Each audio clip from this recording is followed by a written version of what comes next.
Negroes who talk about that they're individuals and that they're doing their own things.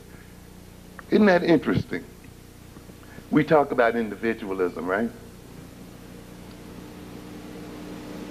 That means that we're supposed to be uniquely different. If we're so uniquely different, why do we buy millions and millions of 3-liter bottles of Pepsi Cola? Why do we buy millions of pairs of Timberland shoes? Where are all these individuals who are supposed to have such different tastes and choice? Why do we buy millions and millions of the same types of clothes, the same type of food, the same type of entertainment, the same type of music?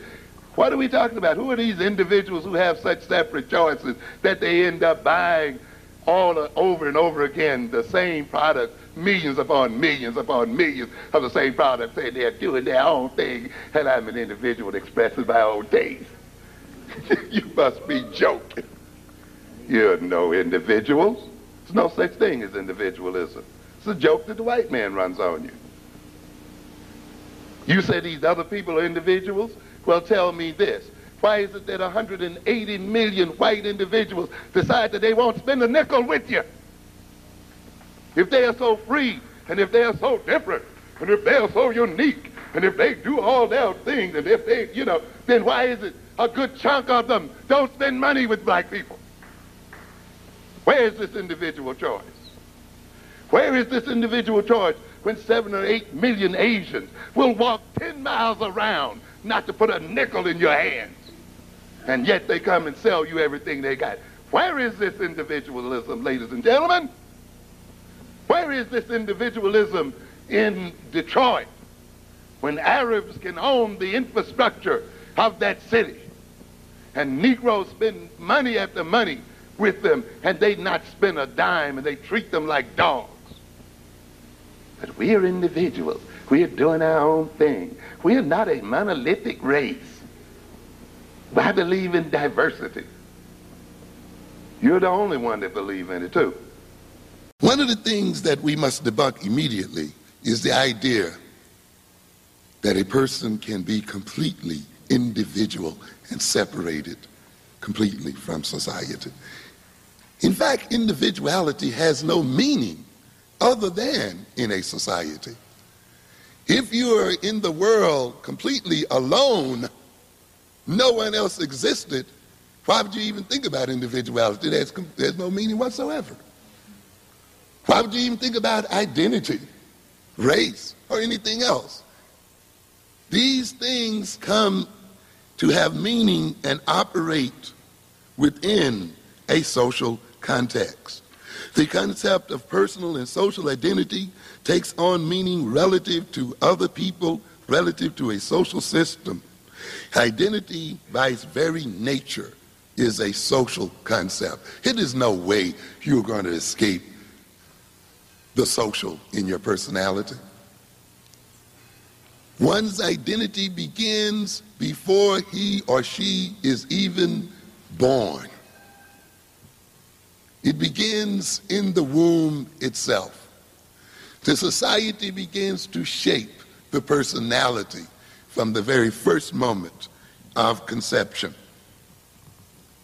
However one's identity is defined and assigned, however such an identity is expressed, it has social ramifications and produces social effects. Because one acts one's identity out within a social system. I don't care how you define it. If you're living in a society, it has social effects and social influences. Individual definition and expression is achieved within the social structure. Self-identity is confirmed by repeated and relatively consistent social interactions. To have an identity means that you have some kind of boundaries around your mental and physical personality. Those boundaries have to be defined relative to those outside of those boundaries. Those boundaries are maintained by those structures and people outside.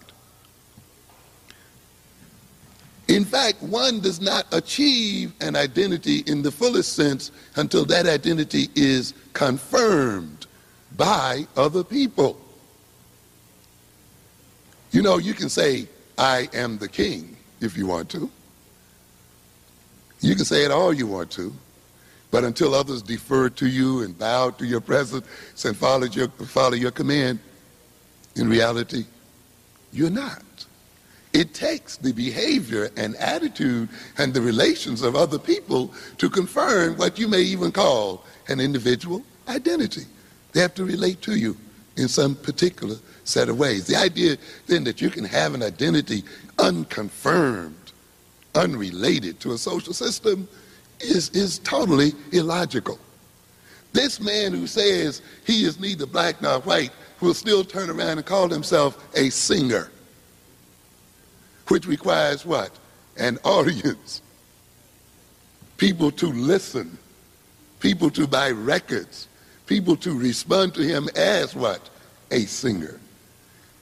If he were in the middle of the forest, totally alone, what difference would it make if he sang or not?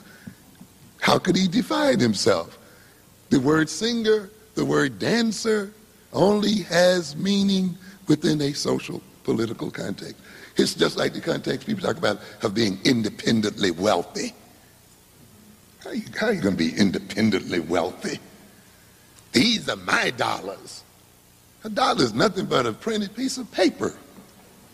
That is all it is in essence. The dollar is a social instrument, and its value must be accepted by other people.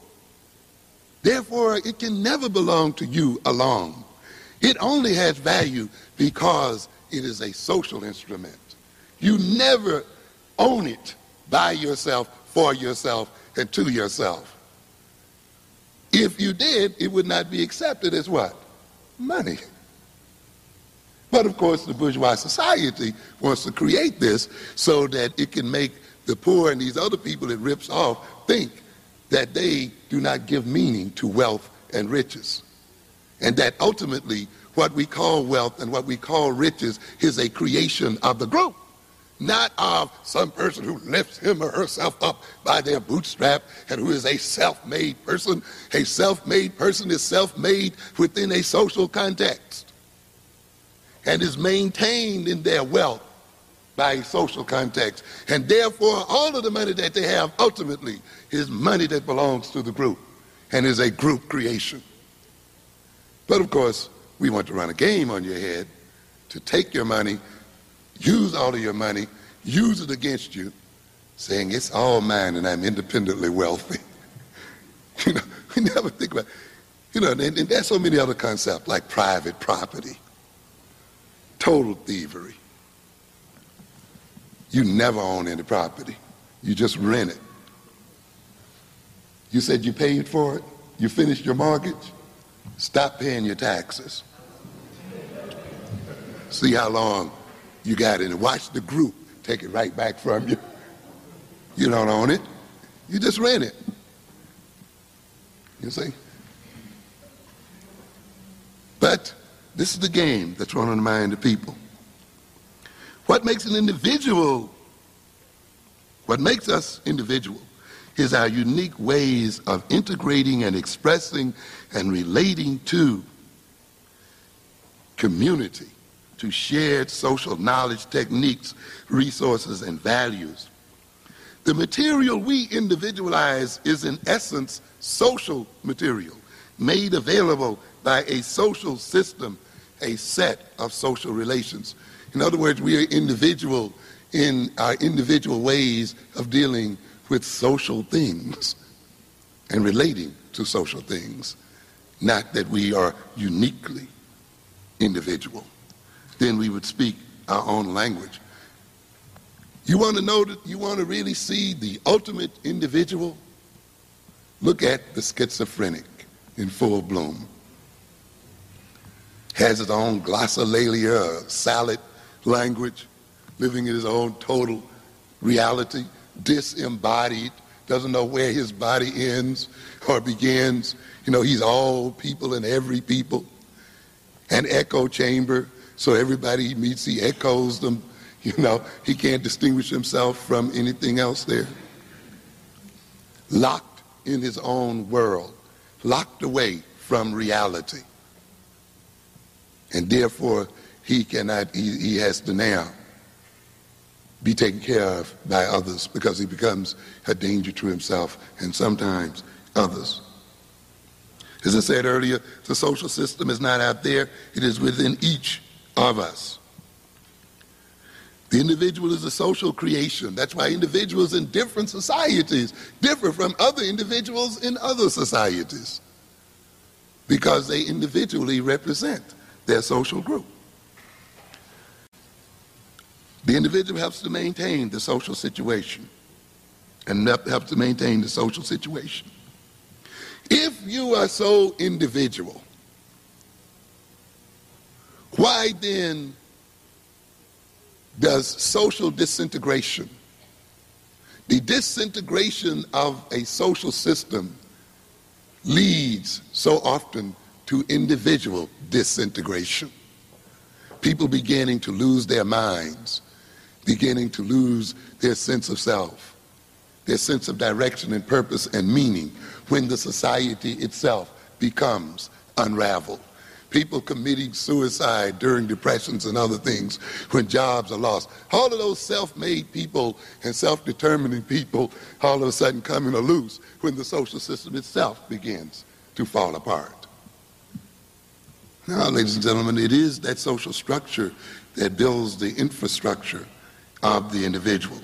And now you're going to have some jokers who want to come along and try to make you think that you can be a person totally unto yourself, and that the essence of freedom represents atomized individuals operating with no relationship to community and no communal obligations and so forth. What purpose does this kind of approach serve? And we have to ask ourselves that.